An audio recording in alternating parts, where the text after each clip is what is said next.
So here we are, the battery is out. I can already tell you this is not easy. I used a lot of materials to help myself.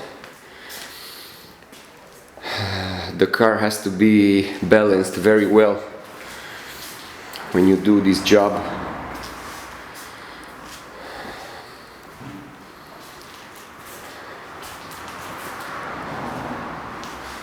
But here we are, the battery is out.